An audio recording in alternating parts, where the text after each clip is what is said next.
근데 당내에서도 이게 약간 말이 나오는 게 예전에 새누리당처럼 무릎이라도 꿇고 살려주십시오 해야지 말로만 저러면 안 하느니만 못하다는 쓴소리가 당내 의원들도 하고 있고요. 그리고 김종민 최고위원도 사과를 굉장히 통렬하게 강경파잖아요. 그랬는데 그거에 대해서도 당내 의원들이 제일 강경하던 사람이 갑자기 선거 앞두고 사과를 하면 누가 믿겠냐. 이분 한 달 전에 했던 인터뷰 기억나거든요. 제가 직접 들었거든요. 그렇죠. 네. 그래서 이게 사과도 전략적으로 해야 되는데 그게 좀 그것마저도 부족하다는 이야기가 내부에서 나오고 있고 그런데 불구하고 계속 네거티브는 이어가고 있습니다. 그래서 메시지가 통일이 좀 안 돼요. 우리는 좀 나쁜데 정말 죄송하고요. 통렬히 반성해요. 근데 쟤네는 더 나쁘고요. 그런 식이죠. 네, 옛날부터 나빴어요. 이런 상황인데 민주당 혼 좀 내야 된다는 그 거대한 민심을 거스르기는 굉장히 어려운 상황으로 보입니다. 한 달 전만 해도 부산시장은 확실히 이기고 서울시장이 좀 어떻게 될지 모르겠다 이런 분위기였는데 최근에는 부산시장이 더 힘들다라는 얘기를 하고 특히 지난 주말에 당에서 부산시장 선거 지원을 많이 갔다 왔거든요. 김종인 위원장을 비롯해서. 그때 갔던 당직자들 얘기가 공통적으로 딱 이 얘기를 하더라고요. 후보 얼굴이 너무 안 좋다. 그러니까 이 박형준 후보 얘기를 하는 거거든요. 그래서 왜 안 좋은 것 같냐 이렇게 물어봤더니 지금 상황이 너무 안 좋아서 일단은 부산시장 선거는 이번 선거는 이길 것 같아요. 이번에는 이제 유권자들이 지원을 해줄 것 같은데 다음에도 후보가 그대로 간다면 이걸 이길 수 있을지 없을지 모르겠다. 그래서 1년짜리 시장이 될 건지 5년짜리 시장이 될 건지 굉장히 어려운 상황이다. 후보를 좀 바꿔야 될 것 같다. 이런 얘기들까지 하고 있고요. 그 이유가 또 뭐냐 이렇게 물어보니 LCT 때문이래요. 그러니까 LCT가 그냥 저는 사실은 이제 부산에 살지 않으니까 단순히 뭐 예를 들자면 서울의 타워팰리스 이런 정도로 생각을 했거든요. 네, 부자들이 사는 부르는 그런 아파트다 이렇게 생각을 했는데 이 부산 시민들이 느끼기에는 이게 일종의 복마전 같다라는 겁니다. 너무 많은 사람들이 잡혀갔고 그런데 그곳에 박형준 후보가 두 채나 이제 가족까지 포함해가지고 집을 갖고 있잖아요.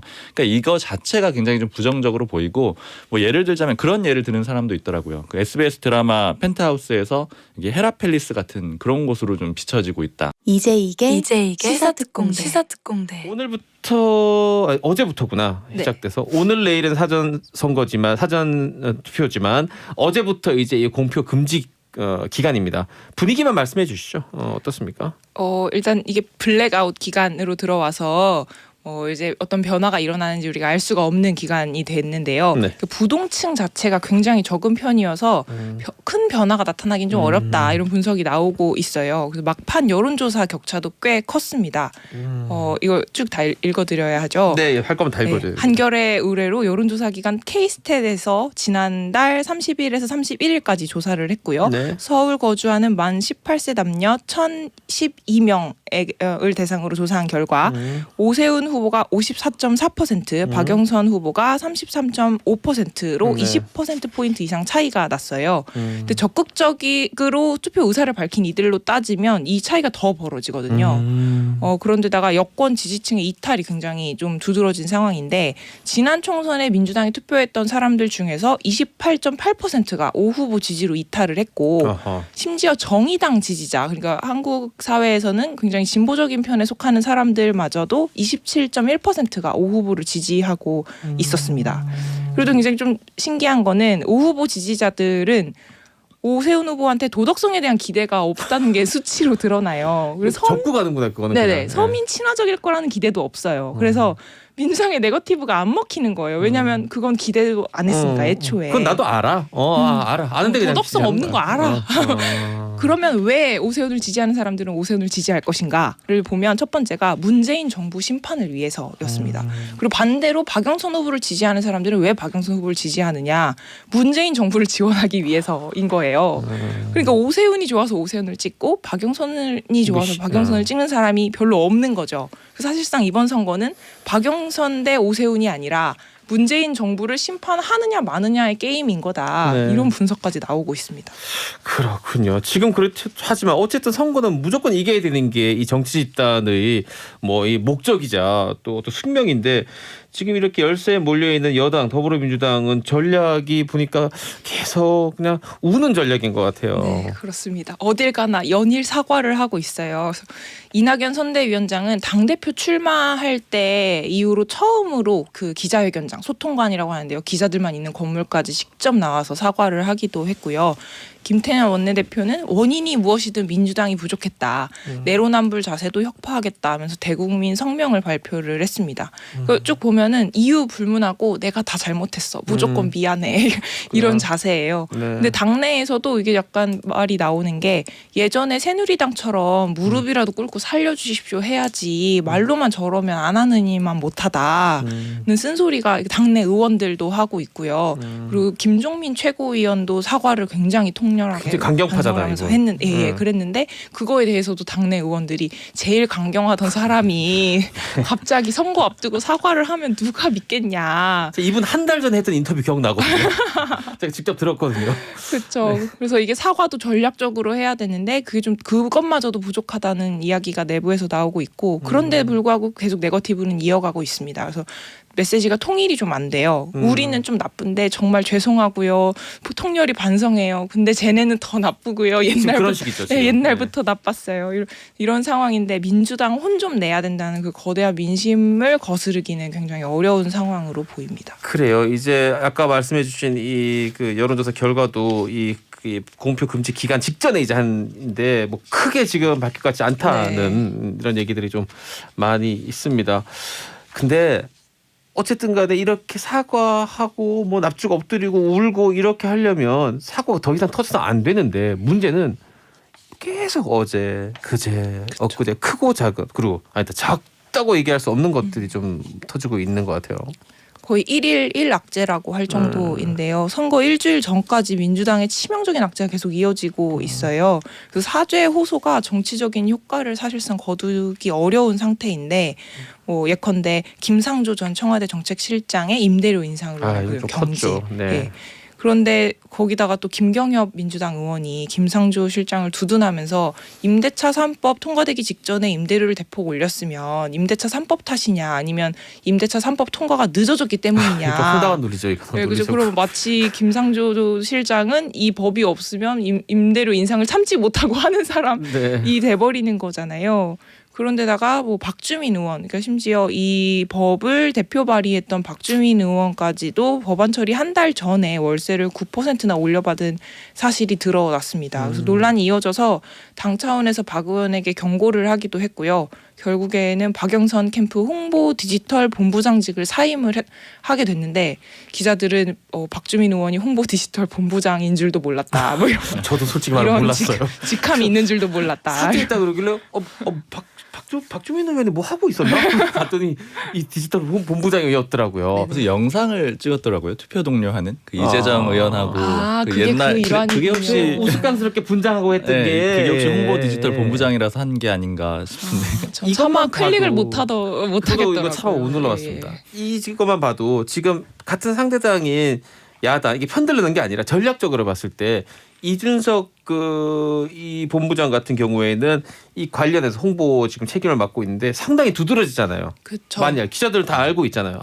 국민의힘의 이런 관련해서는 이준석 최고위원이 다 처리한다. 근데 지금 이 경우만 해도 같은 비슷한 역할을 하고 있는데 아무도 모르고 있었던 거잖아요. 그렇습니다. 그만큼 다른 이슈들이 워낙 많아가지고 이 선거 캠페인 자체가 눈에 안 보였던 것 같아요. 그렇습니다. 민주당 쪽이. 근데 예전 선거에 이런 경우가 있는데 2010년으로 돌아가면 딱 11년 전입니다. 이때도 오세훈 후보였고 당시 한명숙 전 총리인데 이때 후보로 나왔었죠. 서울시장 후보로 나왔다가 상당히 이때도 차이가 많이 났었는데 실제로 열어보니까 아슬아슬하게 네네. 박빙으로 결과가 나왔는데 이번에는 일주일 사이에 어떻게 될까요? 민주당은 어게인 2010년을 이야기를 하고 이거 결국에는 다 따라잡는다. 그리고 오 후보는 여론조사 믿지 말아라. 지지자들이 너무 안심하고 안 나올까 봐 여론조사 믿지 말아라 하면서 적극 투표를 호소를 하고 있는 상황입니다. 근데 민주당은 믿을 건 이제 조직력밖에 없어요. 민주당의 구청장, 시의원 진짜 거의 다 먹고 있거든요. 거의 108석 중에서 103석이 민주당이라고. 네, 다 민주당이죠. 그러니까 그 조직력이 워낙 튼튼하다 보니까 조직력을 동원해서 서울이랑 부산에 살고 있는 지인을 찾고 그들의 연락처를 모아서 전화 걸고 메시지 보내고 이러는 방식이에요. 그러니까 정말 1대1 홍보나 다름이 없고 그래서 뭐 중앙당에서는 심지어 할당량 지침까지 내려서 뭐 몇 명까지 찾아라 뭐 이렇게 지인 찾기를 독려하고 있습니다. 그래서 희망 회로를 돌리고 있는데 이게 맞는 말인지 저도 잘 약간 듣다 보니까 이렇게 아리까리한데요. 서울시의 유권자 수가 842만 명이고 오케이. 재보궐선거 투표율이 좀 낮은 편이어서 50% 이하로 나오잖아요. 보통은. 그러면 400만 명쯤 투표한다고 치면 200만 명만 먹으면 이 선거는 이긴다. 근데 서울의 민주당 권리당원만 40만 명이 넘는다고 해요. 그래서 이 40만 명이 가족이나 친구를 4명만 설득해서 투표장에 나오면 200만 명이 되기 때문에 이길 수도 있다. 이런 이야기를 지금 민주당 내에서 하고 있는데 이게 으쌰으쌰 하기 위해서 하는 이야기인 건지 정말 뭐 과학적으로 이게 되게 당황스러운 논리고 25년 전 제 고등학교 3학년 때 그 저희 반에 있었던 한 친구 얘기가 떠오르네요. 그 친구가 반에서 한 10몇 등 정도 했거든요. 자기가 서울법대를 갈 필승 전략을 짰다는 거예요. 이런 식이에요. 서울법대 정원이 몇 명인지 아냐? 이러면서 쭉쭉쭉쭉쭉 막 이게 계산들을 하면 자기도 갈 수 있어. 네네. 물론 말대로 하면 되는 얘기지만 근데 전문가들 의견 들어보면 좀 어렵다고 해요. 그러니까 최종 선거 결과는 여론조사보다 많이 좁혀질 건데 근데 당시처럼 급격하게 반전을 기대하기는 좀 어렵다. 왜냐하면 그때는 여론조사가 그렇게 정확하지 않았대요. 근데 지금은 가상 안심번호를 쓰면서 굉장히 좀 정확도가 높아진 상황이어서 그런 얘기도 있었죠. 박영선 후보 본인도 그런 얘기를 그 전에 예찬 전 대표 얘기했었나? 하루에 2%씩 따박따박 올려서 네. 역전한다 그랬는데 후보가 했었죠. 그런 식으로 말하면 저도 한 매달 청취율 1%씩 높이면은 1년 뒤에는 시사특공대 청취율 15%예요. 와우! 할 수 있지. 근데 뜻대로 잘 안 되죠. 세상 일이라는 게. 전 사실 박영선 후보 보면 막 이렇게 이런 얘기 하면 안 됩니까? 또 이렇게 응원해주는 얘기 하면 안 됩니까? 알겠습니다. 짠한 마음은 듭니다. 왜냐하면 맞아요. 본인 정말 열심히 뛰고 그쵸. 칭찬할 것도 많고 그리고 평들도 그 직전까지 중소벤처기업부 장관 할 때도 이 같이 일했던 분들 평들도 나쁘지 않은데 그쵸. 본인의 어떤 결함이나 흥결 이런 거랑 상관없이 너무 고군분투하는 게 아닌가 싶은 생각이 들어서 구도가 너무 나쁜 게 큽니다. 안타깝습니다. 지금 박형주 대원 부산에 사는 택배 기사입니다. 내일 배송 업무 끝나고 사전 투표하러 갈 건데 투표가 최선보단 차악을 뽑는 것이라는 말을 몸으로 느끼고 있습니다. 이번 선거 정말 어렵고 힘드네요. 그렇다고 투표 안 하면 안 됩니다. 대원님들 하고 부산에서 우리 특공대원이 왔습니다. 자 이번에 야로 가면서 또 자연스럽게 지역도 부산으로 넘어갑니다. 국민의힘 서울과 부산시장 선거 어떻게 보고 있는지 서울 부산 이어가면서 한번 들어볼까요? 네, 지금 뭐 선거 거의 끝났다 이런 분위기예요. 국민의힘은 서울시장, 부산시장 모두 끝났다라고 보는데, 근데 이제 좀 인상적인 부분은 오히려 부산시장 선거를 더 걱정을 한다라는 거예요. 그러니까 원래 예전에 뭐 한 달 전만 해도 부산시장은 확실히 이기고 서울시장이 좀 어떻게 될지 모르겠다 이런 분위기였는데 최근에는 부산시장이 더 힘들다라는 얘기를 하고 특히 지난 주말에 당에서 부산시장 선거 지원을 많이 갔다 왔거든요. 김종인 위원장을 비롯해서. 그때 갔던 당직자들 얘기가 공통적으로 딱 이 얘기를 하더라고요. 후보 얼굴이 너무 안 좋다. 그러니까 이 박형준 후보 얘기를 하는 거거든요. 그래서 왜 안 좋은 것 같냐 이렇게 물어봤더니 지금 상황이 너무 안 좋아서 일단은 부산시장 선거는 이번 선거는 이길 것 같아요. 이번에는 이제 유권자들이 지원을 해줄 것 같은데 다음에도 후보가 그대로 간다면 이거 이길 수 있을지 없을지 모르겠다. 그래서 1년짜리 시장이 될 건지 5년짜리 시장이 될 건지 굉장히 이 어려운 상황이다. 후보를 좀 바꿔야 될 것 같다. 이런 얘기들까지 하고 있고요. 그럼 그 이유가 또 뭐냐 이렇게 물어보니 LCT 때문이래요. 그러니까 LCT가 그냥 저는 사실은 이제 부산에 살지 않으니까 단순히 뭐 예를 들자면 서울의 타워팰리스 이런 정도로 생각을 했거든요. 부자들이 사는 그런 아파트다 이렇게 생각을 했는데 이 부산 시민들이 느끼기에는 이게 일종의 복마전 같다라는 겁니다. 너무 많은 사람들이 잡혀갔고 그런데 그곳에 박형준 후보가 두 채나 이제 가족까지 포함해가지고 집을 갖고 있잖아요. 그러니까 이거 자체가 굉장히 좀 부정적으로 보이고 뭐 예를 들자면 그런 예를 드는 사람도 있더라고요. 그 SBS 드라마 펜트하우스에서 이게 헤라팰리스 같은 그런 곳으로 좀 비춰지고 있다. 그래서 여기 있다라는 것 자체가 다른 의혹을 넘어서도 굉장히 부정적으로 보고 있다라고 합니다. 그래요. 이런 식이라면 아까 얘기했지만 이게 뭐 1년 남짓 1년 조금 더 이제 임기가 하고 그다음 다시 또 이제 해야 되는데 선거 끝난 뒤에 막 상황이 복잡해질 가능성이 있네요. 네, 일단 지금 부산 자체도 그래서 들썩들썩하고 있어요. 일단은 이 박형준 후보가 경선 과정에서는 굉장히 이 1위를 압도적으로 차지하면서 됐거든요. 그래서 네. 나머지 후보들이 그 캠프에 가서 다 도와주는 그런 그림이 됐는데 네.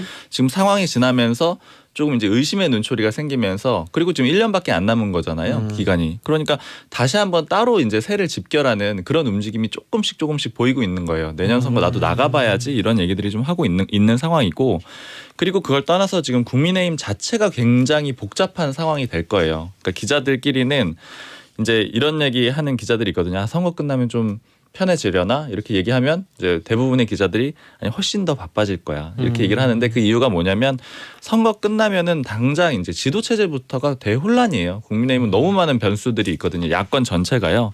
그러니까 뭐 예를 들어 대표적으로 당장 김종인 위원장 집에 갈 거잖아요. 네. 그러면 당 대표를 누가 할 거냐 이 문제가 있고 또 그에 앞서서 원내대표 임기도 끝납니다. 그러니까 당 대표도 없는데 원내대표도 없는 상황이 되는 것이고 주호영 후임은 누구인가? 그렇죠. 그리고 또 안철수 국민의당 대표는 어떻게 할 건가? 그러게요. 지금 어디로 갈 건지 뭐 이런 것들을 정하지 못한 상황이잖아요. 지금 현재로는 국민의당 대표인데 지원해주는 거잖아요. 그렇죠. 말하면. 예, 그렇죠. 아직은 국민의힘 소속이 아니죠.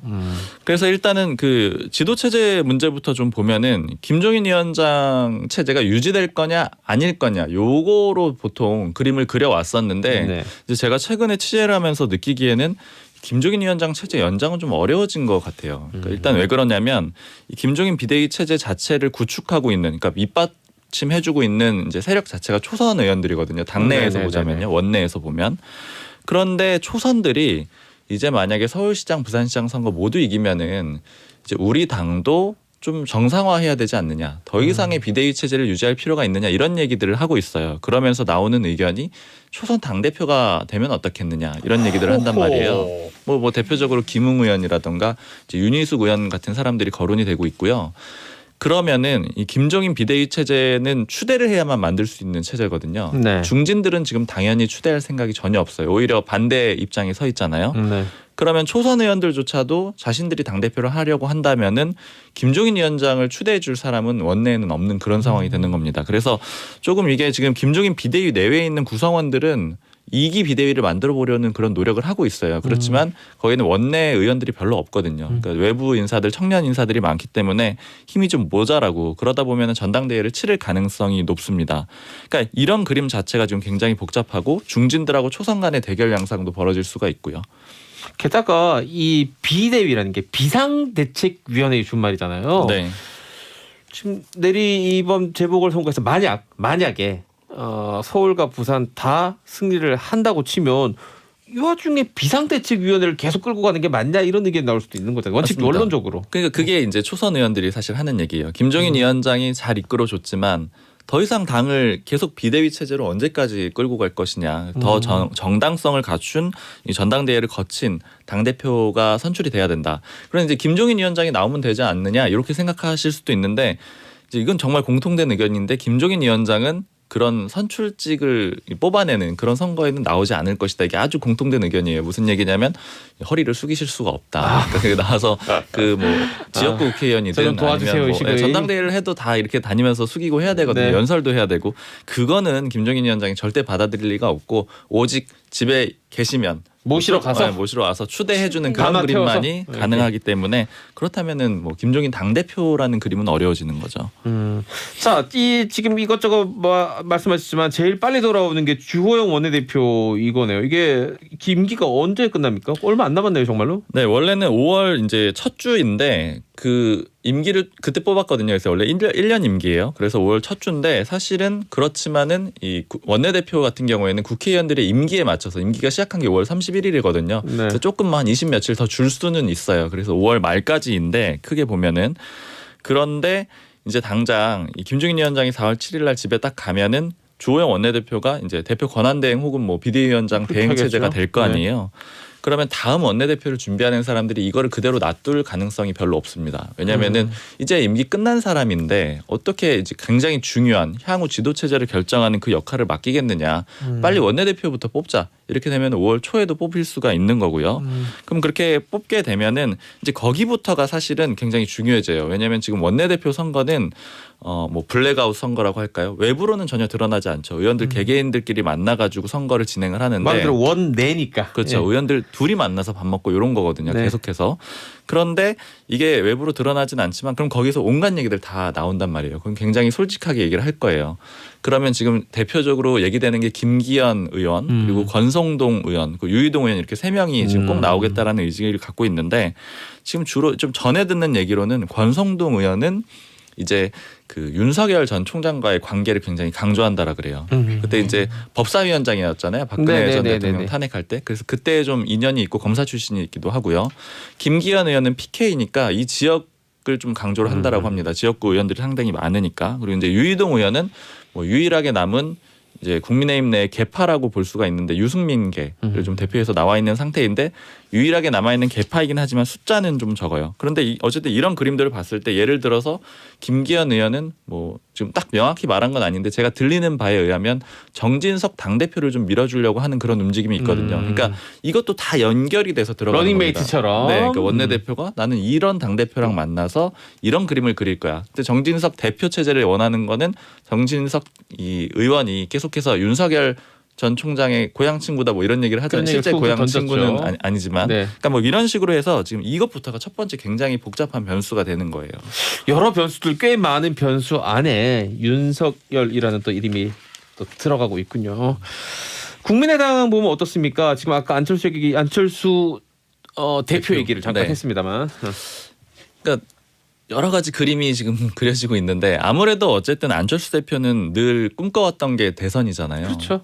이번에 서울시장 보궐선거로 좀 방향을 틀기는 했으나 그렇지만은 역시 대선을 좀 꿈꾸지 않겠느냐 이런 관측이 있고 또 한 가지는 이번에 굉장히 뼈저리게 느꼈을 거다. 이제 어떤 당 조직이 없는 상태에서 네. 치르는 선거라는 게 사실 처음에 굉장히 압도하는 상황이었음에도 불구하고 오세훈 후보한테 결국에는 뭐 그래도 조금 차이 나는 식으로 져버렸잖아요. 네네네. 그러니까 이번에는 그러면은 좀 이 조직력을 갖추고자 할 것이다. 이렇게 후자로 보게 되면은 아까 말씀드린 그 차기 전당대회에서 국민의힘 전당대회에 안철수 대표가 나올 수도 있지 않겠느냐 이런 얘기들도 있는 거예요. 근데 이게 왜 좀 주목을 받느냐면은 지금 국민의힘 초선 의원들은 기존에 이 중진들이 하는 것에 대해서 굉장히 반감을 갖고 있습니다. 그래서 본인들이 하고자 하는 건데 그 이유가 뭐냐면 인적 구성 자체가 이제 TK, PK가 압도적인 정당이 됐잖아요. 그래서 네. 지난 총선 끝나고 나서 영남권 정당으로 쪼그라들었다 이런 표현들도 썼었고요.